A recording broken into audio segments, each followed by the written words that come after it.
Hello guys, welcome to my another video of class 10th chemistry chapter 1 chemical reactions and equations। I hope आप सभी लोगों ने इससे पहले वाली वीडियो देख ली होगी जिसके अंदर मैंने टॉपिक 1.1 केमिकल इक्वेशंस कवर करवा दिया था। आज की इस वीडियो में हम आगे का चैप्टर कवर करेंगे जिसके अंदर हम देखेंगे केमिकल इक्वेशन को केमिकल फॉर्मूलेज में कैसे लिखा जाता है, बैलेंस करे कैसे किसी केमिकल इक्वेशन को बैलेंस किया जाता है and different types of chemical reactions क्या होते हैं। तो चलिए अपनी वीडियो के साथ स्टार्ट करते हैं।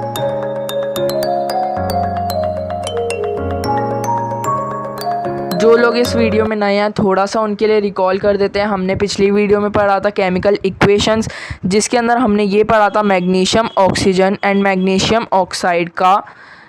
जब हम मैग्नीशियम प्लस ऑक्सीजन को कंबाइन करते हैं तो हमें मैग्नीशियम ऑक्साइड मिलता है और इसे हम डिनोट कर जब भी कोई कंबाइन होता है दो एलिमेंट्स तो उनके बीच में हम प्लस के साइन से उन्हें डिनोट करते हैं। गाइस हमने पिछली वीडियो में ये भी कवर किया था जिसके अंदर हमने पढ़ा था कि लेफ़्ट हैंड साइड पे जो भी एलिमेंट्स लिखे होते हैं उन्हें हम रिएक्टेंट्स कहते हैं एंड जो राइट हैंड साइड पे एलिमेंट आता है या कंपाउंड आता है उसको हम प्रोडक्ट कहते हैं। तो दो रिएक्टेंट्स मिलके एक प्रोडक्ट बनाते हैं। इसके अंदर अगर आप डेफिनेशन में देखोगे तो यहाँ पे इस लाइंस में आपको डेफिनेशन मिल जाएगी जिसके अंदर आपको ये बता रखा है कि क्या रिएक्टेंट्स होते हैं एंड क्या प्रोडक्ट्स होते हैं। हम आगे चलते हैं, इस टॉपिक में यही कवर करना था। अब आगे हम देखते हैं कि इसके अंदर लिखा है राइटिंग अ केमिकल इक्वेशन। ऊपर हमने पढ़ा कि केमिकल इक्वेशन को इन्होंने ऐसे करके लिख रखा है, magnesium plus oxygen gives magnesium oxide. तो कई बार हम इसे फाइंड करेंगे कि ये बहुत ज़्यादा हार्ड है, हम पूरे केमिकल नेम्स नहीं लिख सकते, हमें कुछ और ज़्यादा शॉर्ट करना होगा जिससे वो शॉर्ट टाइम में हो जाए या फिर हम उसे कॉन्साइजली पढ़ सकें यानी ईज़िली पढ़ सकें।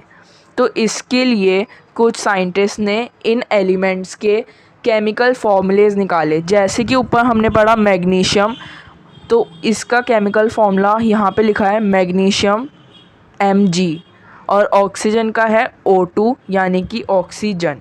जब हमने इन दोनों को कंबाइन किया तो हमें मिल गया MgO यानी कि मैग्नीशियम ऑक्साइड। तो इसके अंदर हमें यही पढ़ना था बस कि कैसे आप आगे जाते रहोगे। मैं आपको एक दो वीडियोस के बाद डिस्क्रिप्शन में लिंक प्रोवाइड कर दूंगा जिसके अंदर आपको सभी केमिकल नेम्स के साथ उनका केमिकल फॉर्मूला भी देखने को मिल जाएगा। तो हम आगे जाते हैं। इसके नीचे हम पढ़ते हैं, यहाँ पे इम्पोर्टेंट लाइंस लिखी हैं। इसके अंदर हमें बोला गया है सच A chemical equation is a skeletal chemical equation। इसके अंदर हम बात करने वाले हैं स्केलेटल केमिकल इक्वेशन के बारे में। स्केलेटल केमिकल इक्वेशन क्या होते हैं? सबसे पहले हम पढ़ेंगे कि केमिकल इक्वेशंस के अंदर जो एलिमेंट्स प्रेजेंट होते हैं उनके अंदर अलग अलग अमाउंट में एटम्स उनके प्रेजेंट होते हैं। अगर हम इस वाली की बात करें केमिकल इक्वेशन की तो हम पढ़ेंगे यहाँ पे Mg प्लस O लिखा है। तो Mg यहाँ पे मैग्नीशियम एक एलिमेंट है, इसका एटम भी यहाँ पर एक ही है। जो Mg का एटम है वो यहाँ पर एक ही है। और अगर हम O2 देखें तो O2 यानी कि ऑक्सीजन के एटम्स यहाँ पर दो प्रेजेंट हैं। तो इसको हम ऐसे करके डिनोट कर सकते हैं। यहाँ पे हमने लिखा E for element, LHS and RHS, बीच में हमने पार्टीशन कर दिया। अब इसके अंदर हम पढ़ेंगे एलिमेंट हमारा पहला है मैग्नीशियम, हम लिखेंगे Mg के अंदर लेफ़्ट हैंड साइड यानी कि लेफ़्ट साइड में कितने एटम्स प्रेजेंट हैं हमने देखा, elements present is equal to 1। अब राइट हैंड साइड में हम देखेंगे तो Mg के एक ही यहाँ पर भी एक ही एटम इसका प्रेजेंट है। सेकंड एलिमेंट जब हम देखेंगे ऑक्सीजन, ऑक्सीजन के अंदर हम देखेंगे लेफ्ट हैंड साइड इसके 2 एटम्स प्रेजेंट हैं but right hand side only 1। तो ये जो केमिकल इक्वेशन है ये अनबैलेंस्ड हो गई, यानी कि इसके अंदर दोनों साइड इक्वल प्रोपोर्शन के अंदर एटम्स प्रेजेंट नहीं है। इसका मतलब कि केमिकल इक्वेशन इस तरह की जो अनबैलेंस केमिकल इक्वेशंस होती हैं उन्हें हम स्केलेटल केमिकल इक्वेशन भी कहते हैं। अब नेक्स्ट टॉपिक 1.1.2 में हम बैलेंस केमिकल इक्वेशंस सीखेंगे, यानी कि कैसे केमिकल इक्वेशन जो अनबैलेंस्ड है उसे बैलेंस किया जाता है।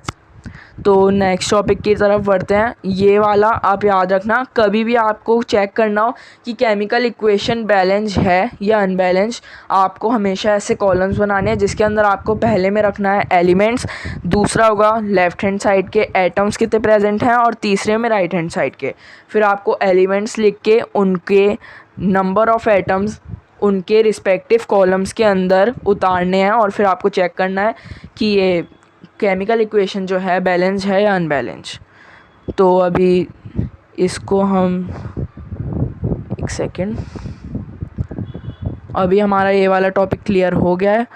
अब हम नेक्स्ट टॉपिक पे जाते हैं जो कि है balance chemical equations. Balance chemical equation, अब इसके अंदर हमें टॉपिक स्टार्ट होते ही फर्स्ट लाइन से एक लाइन देखने को मिल रही है, मास can neither be created nor destroyed in a chemical reaction. इसके अंदर हमें बोला है मास can neither be created nor be destroyed in a chemical reaction.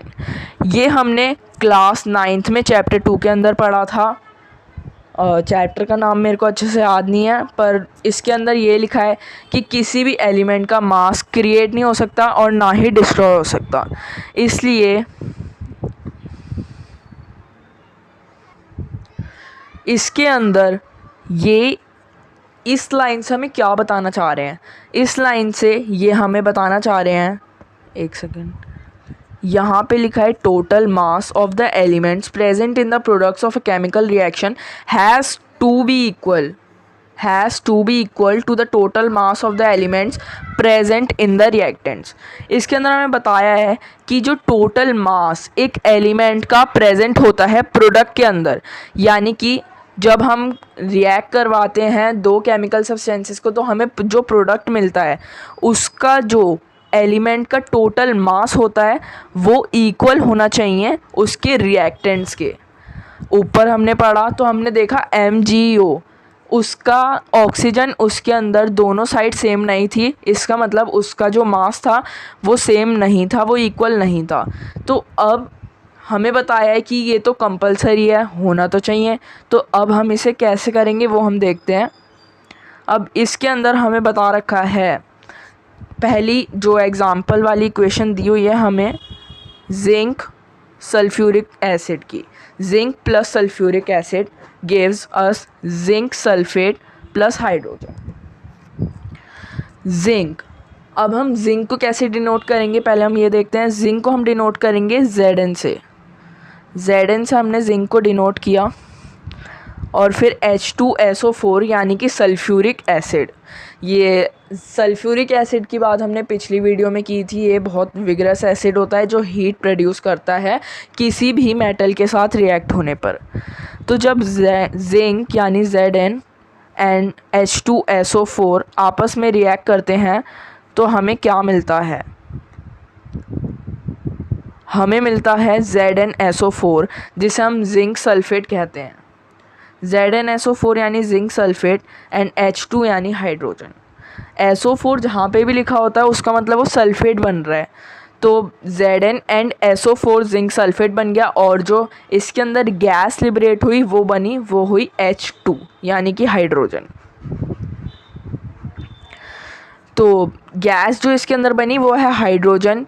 जैसे कि मैंने पिछली वीडियो में बताया था, कोई ना कोई एक गैस या जिसे हम बाय प्रोडक्ट भी कहते हैं वो हमेशा रिलीज़ होता ही है। तो इस वाले रिएक्शन में गैस कौन सी रिलीज़ हुई, हाइड्रोजन। हाइड्रोजन, अब हम देखेंगे क्या ये जो इक्वेशन है वो बैलेंस है या नहीं, तो हम चेक करते हैं। हम देखेंगे एलिमेंट Zn यानी जिंक। लेफ्ट हैंड साइड पे इसके नंबर ऑफ एटम्स हैं 1 और राइट हैंड साइड पे भी इसके नंबर ऑफ एटम्स हैं 1। तो Zn और Zn तो मतलब इक्वल है एटॉमिक मास में। अब हम सेकंड एलिमेंट देखते हैं H यानी हाइड्रोजन। हाइड्रोजन के लेफ़्ट साइड पे 2 एटम्स हैं और राइट साइड पे भी 2 एटम्स हैं। अब S क्यों लिखा है यहाँ पे? काफ़ी बच्चों के मन में सवाल आएगा कि ये तो SO4 है, खाली S क्यों लिखा है? तो मैं आपको बता दूँ, खाली S इसलिए लिखा जाता है क्योंकि भले ही ये कंपाउंड हो, यानी SO4 पूरा एक कंपाउंड है जिसे हम सल्फेट कहते हैं, पर जब हम उसका बैलेंसिंग चेक करते हैं तो हमें उसे अलग अलग करके लिखना पड़ता है। यानी कि S अलग, कंपाउंड के अंदर एक एक एलिमेंट हमें अलग लिखने पड़ते हैं उनके एटम्स के लिए जानने के लिए। हमने S लिखा, S डिनोट सल्फ़र हेयर। सो सल्फ़र का एक एलिमेंट है, क्योंकि S के बाद डायरेक्ट हुआ है, S का कोई नंबर नहीं लिखा, तो सल्फ़र का एक एलिमेंट है। और ऐसे ही राइट साइड पे भी देखेंगे तो दोबारा सल्फ़र का एक एलिमेंट है।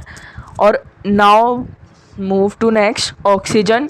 ऑक्सीजन का यहाँ हमें 4 दिख रहे हैं लेफ़्ट साइड पे और 4 ही हैं राइट साइड पे, क्योंकि हमने देखा इसके अंदर, आप आगे चल के पढ़ेंगे, डिस्प्लेसमेंट रिएक्शन हुआ है। ZnH2SO4 Zn ने हाइड्रोजन को रिप्लेस कर दिया है being more reactive to it, तो ZnSO4 वही बन गया। और हमने इसके अंदर देखा कि ये जो केमिकल इक्वेशन थी ये पूरी तरीके से बैलेंस्ड है। अब ऐसे ही हम आगे एक एग्जांपल और देखेंगे जो कि है iron plus water gives Fe3O4 plus H2। तो इसके अंदर हम देख रहे हैं, पहले हम एक काम करते हैं, साइड में छोटी सी टेबल बना लेते हैं। एक सेकेंड, यहाँ पे हम इसकी एक टेबल फॉर्म कर लेते हैं। एज़ यूजुअल यहाँ पे, एक सेकेंड, थोड़ा स्टाइलस अच्छे से, E फॉर एलिमेंट्स, LHS, यहाँ पे number of atoms present in left hand side, and RHS।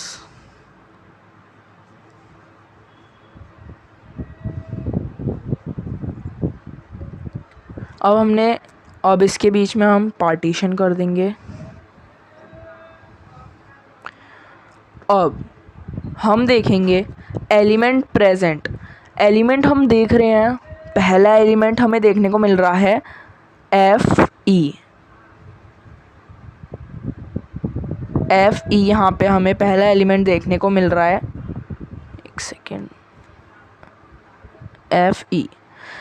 Fe। अब लेफ्ट हैंड साइड पे Fe के कितने एटम्स हैं? लेफ्ट हैंड साइड पे हम देख सकते हैं Fe के हमें एटम्स दिख रहे हैं ओनली 1, बट अगर हम राइट हैंड साइड देखते हैं तो वो हैं 3। लिखा भी हुआ है यहाँ पहले से, खैर ये तो पेज नंबर है। तो जोक्स अपार्ट, फिर नेक्स्ट हमारा है हाइड्रोजन। सॉरी, ये थोड़ी राइटिंग अच्छी नहीं आ रही है, स्टाइलस ख़राब हो गया। नेक्स्ट हमारा है हाइड्रोजन। एक थोड़ा सा इसे अच्छे से लिख देते हैं। हाइड्रोजन के एलिमेंट्स हमें लेफ़्ट हैंड साइड पे दिख रहे हैं 2 एंड राइट हैंड साइड पे भी हैं 2। ये इरेज कर देते हैं। तो हमने देखा, अब हमने हाइड्रोजन एंड आयरन का देख लिया है। नेक्स्ट हम देखेंगे ऑक्सीजन का। ऑक्सीजन में हमें लेफ़्ट हैंड साइड में एटम्स दिख रहे हैं 1, बट राइट हैंड साइड में है 4। हम चेक करेंगे, हमने सारे एलिमेंट्स उतार लिए, Fe आयरन उतार लिया, H2 हाइड्रोजन उतार लिया, एंड O ऑक्सीजन उतार लिया।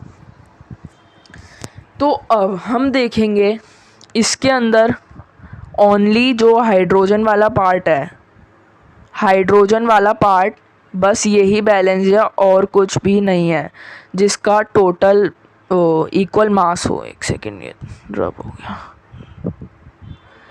आयरन के 3 एलिमेंट्स हमें देखने को मिल रहे हैं राइट हैंड साइड, जबकि लेफ्ट हैंड साइड में ओनली 1 एलिमेंट प्रेजेंट है। तो अब हमें इसे बैलेंस करना है। अब हम सीखेंगे कि किसी भी इक्वेशन को बैलेंस कैसे किया जाता है। बैलेंसिंग के लिए सबसे पहले हम देखेंगे ये Fe यस। नाउ अब हम देखेंगे क्या हम राइट हैंड साइड वाले Fe यानी आयरन के 3 एटम्स को 1 बना सकते हैं।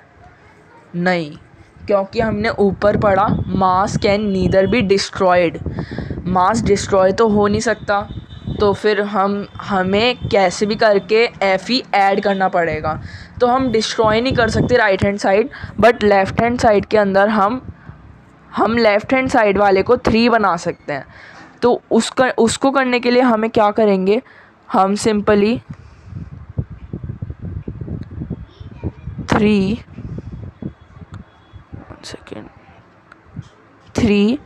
into Fe कर देंगे।